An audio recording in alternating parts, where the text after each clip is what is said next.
Data analytics is actually when you want to turn large volumes of complex data into actionable information, where you have the data here and then you want to transfer to make something with the data, and then you want to make a decision from the data.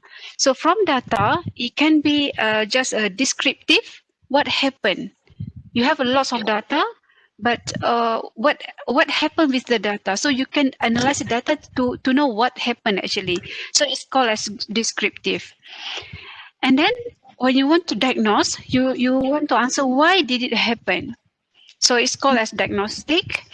And then you from the data you can also predict what will happen in future. So it's called as a predictive, but is it we want to just stop at the predictive? So of course not. And then it's come to the another level, what should be done? So that's under prescriptive. So from this data is actually can help you on the decision making. So what's actually I believe that most of the students is actually want to do at least one of these tasks here, at least 4 here, so that you can come with the decision. All right, so this is data analysis workflow. I think Putri, can you just mute because okay, sorry. Noise. Okay. All right. So data analysis workflow. So this is the workflow. This one is actually from MathWork slides. So first thing you need to get access to data. So the access data you can get from files.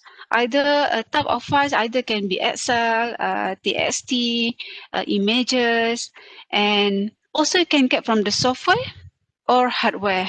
For example, for hardware is, for example, you measure from the sensors and then send to the MATLAB. After you get the data, you want to explore and discover.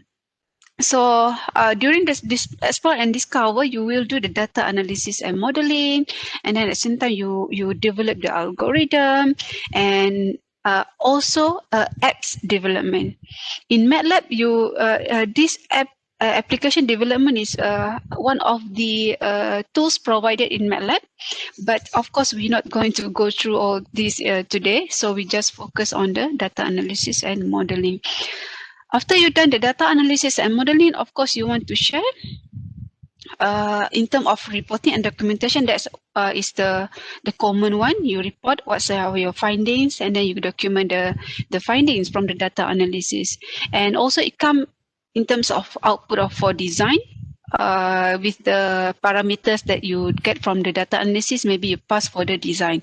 And also in terms of deployment is here is actually you make for example apps, and then you want to make as a generic coding, and then you deploy for another purpose.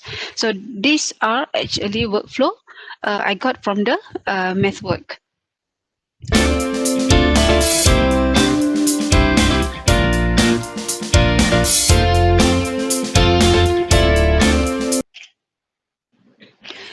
This under current folder, and then the command window, where actually here you can write any command, MATLAB command, for example. You can use as calculator, so it can do the calculation for you. You can declare vector, for example.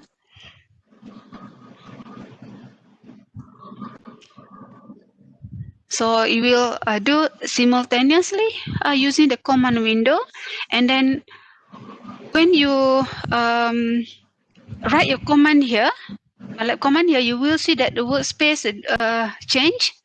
So you can see now it save the variables that you actually write here, and then it's saved in the workspace. Now it has A value and then save B value. Just now I do the calculation for A equal to 5, and then here in the workspace it will save for you A and B. So this on the command window. Normally I work with a script file. So go for the home and then new script here. So this script file, you plus this new script, and then it will appear like this. So this actually you can write also similar to the command window, but when you write here 2 plus 3, for example, when you enter, it didn't calculate for you straight away, but you need to run the coding. For example, I use the same command as 3, 6, for example. So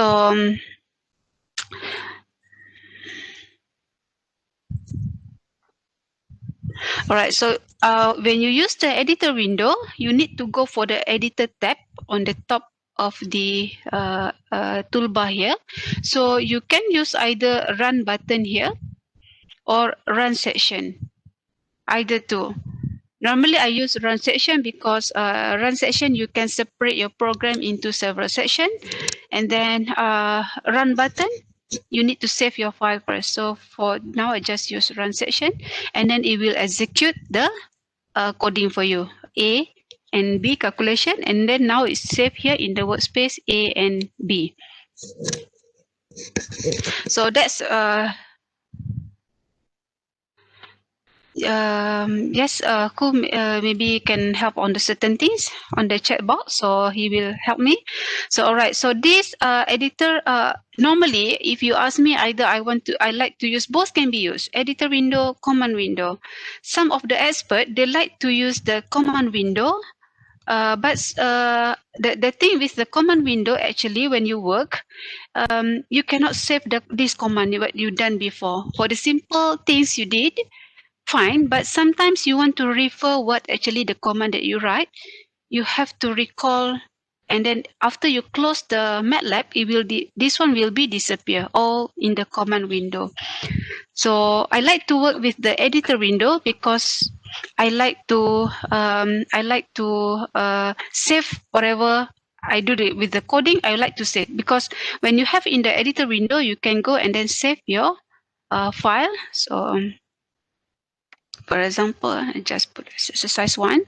So now it's appear here exercise 1 in the command window, in your folder. So anytime you can come back to this coding, and then you can copy, and then you can repeat anytime. So that's why I like work in the editor window, because I can save the command, and then I can use in future.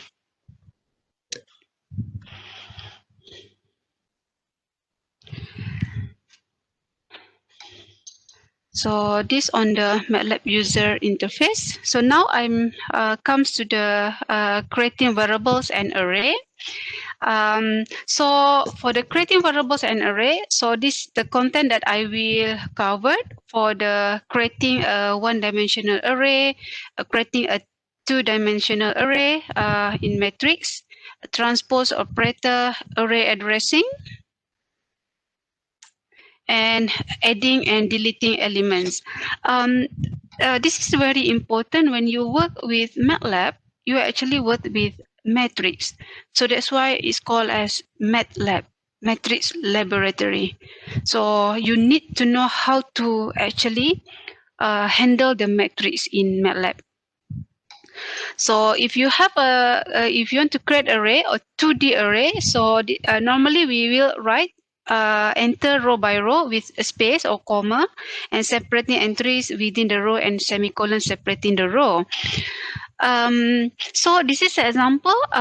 If I want to create a matrix like given at the bottom here, A equal to this matrix. So the right way to write in MATLAB is just 1 spacing 2 spacing 3, and then semicolon actually to create a new row.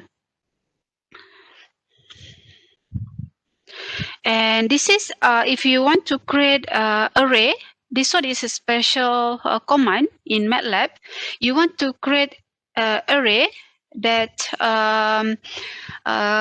for the zeros and ones values. For this one is sometimes is really useful for me when I want to create a vector that actually most of the values are 0 or 1. So I just create at a very particular matrix. For example, I want to have a matrix 6 times 6. So first I just create a zeros first, and then in the between of coding I might be replace a certain value in between just with another values. But you don't want to have like empty element because it will create none. When you create none, MATLAB won't recognize none is not a number, so you will have problem when you do the coding. So you cannot execute your coding because of your element. There is no value. So that's why this one is very, very useful sometimes for me when I did the coding. Either I can use zeros or ones. So this is how to write zeros and ones. And of course, when we work with matrix, sometimes you want to convert row to column or vice versa of an array. For example, this given to you A. This is a vector of row. Normally a matrix they call as, for example, A. This is very important, a row, comma, and column. So when you want to, this is a row, and then this is column.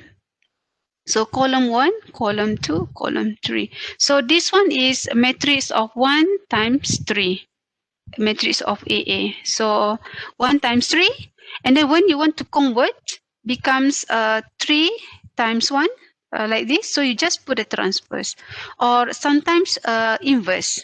INV and then in bracket BB. Later on we will go to the MATLAB to show on this. So the reason why we need to have transpose, for example, you have a matrix of A, you have this one is 381, for example, similar, and then you have another matrix of B, 2, 10, 20, for example. When you want to do the multiplication, I believe that most of you know how to actually work with the matrix. When you want to do the multiplication, if your intention is actually want to multiply this element with this element, and you want to add all the elements to becomes matrix of 1 times 1. So A is actually 1 times 3, and then B 1 times 3. So by the rules of matrix, you cannot multiply this because of this different, they call as different size. So you need to convert B into, when you want to do multiplication, A times B, inverse B. So this one 1 times 3, and then B becomes 3 times 1. So you can produce 1 times 1 matrix. It depends on the application. Sometimes you want to just multiply element by element. This element with this element. First element with the first element of B, first element A with the second element of A in the second element B, so that you can use this multiplication using element multiplication, which is you just put dot and then B. So this actually involve on the mathematical operation for the MATLAB. Don't worry. After this, I will show you on in the MATLAB, so that easy for you to follow.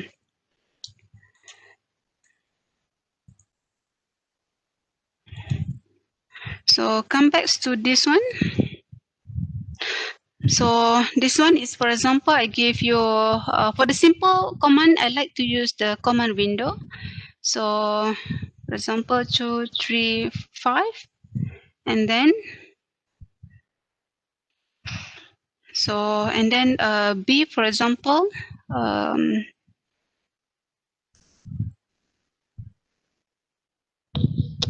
enter. Once you finish, you just put enter and then it will execute for you. So now you have double AA and then B. When you want to do the multiplication with B, so it's mentioned that the matrix multiplication is not it is incorrect. So you may want to do this and then you put the transpose. So you will have the total multiplication of element A times by B, and then the total will be 134. But if your intention is actually to do the multiplication element wise, so you just put the dot and then multiply with B, so it will create for you the same element.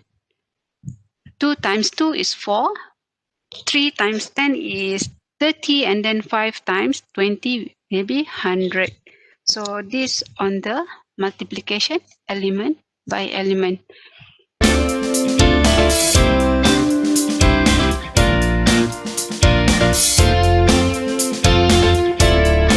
Now let us see numerical data versus numerical data plot. Okay, how do we want to plot it, for example? Okay, I want to see the scatter plot between age and what form? Oh, okay, it's a Google form. I want to plot scatter plot between age and height, for example. Age and height, for example. Okay, so you need after you select age, you need to press on your control button on your keyboard and then select height, so you can multi-select. And when you multi-select, you will notice that these are the plots it recommends you. Okay, when you just select age, it will recommend you this. Okay, it will recommend you this. But if you select age and height, it knows that you are doing an x-axis and y-axis thingy, so it will basically change the recommendation for you. So I picked scatter plot. We will not be going through the line of best fit, because line of best fit is under regression, and that is a bit advanced for you guys. Okay, if you want to learn about regression, actually there is, you just click on this and then click on the curve fitting toolbox plots. Okay, it's very intuitive. You just follow these instructions here and you can get the line of best fit. But we use a scatter plot. Do not use a plot. Plot is not the line of best fit plot. It's not the regression plot. Plot is basically just connecting lines between the dots. It's like if I, okay, you see what I mean. Okay, if I plot a scatter, it's like this. Or if I plot a plot, okay. If I plot a plot, okay, you see it's like this. It's nonsensical. You cannot read it. It's like Brownian motion. Okay, you basically cannot read because it connects every dot with a line. Okay, so it's so don't use plot. Okay, use scatter. And if you want to build a regression line, a line of best fit, use the curve fitting, not plot. Okay, so I will show you the scatter plot. Okay, so this is the scatter plot. Okay, and the first thing you can see here, okay, like there are no how to say, no variable name, there are no axis names, there are no titles over here. And maybe I don't like this color, so I can choose this. I can click on this. Okay, so take note, this right hand side button shows a plot editing tools. Okay, when you click plot editing tools, you can basically change. Okay, you just, okay, this bottom thingy right here is the plot editing tools. So you just click on the axis. Okay, double click on the axis and you can see the plot editing tools change. And you can change the X label. For example, the X label is, if I'm not wrong, the age. Okay, the age. The Y-axis is the height, although I think it's not the case. Okay, because 60 to 79 doesn't make sense. Okay, but never mind. Just take it for this workshop's sake. Okay. And title. Title is height versus age, for example.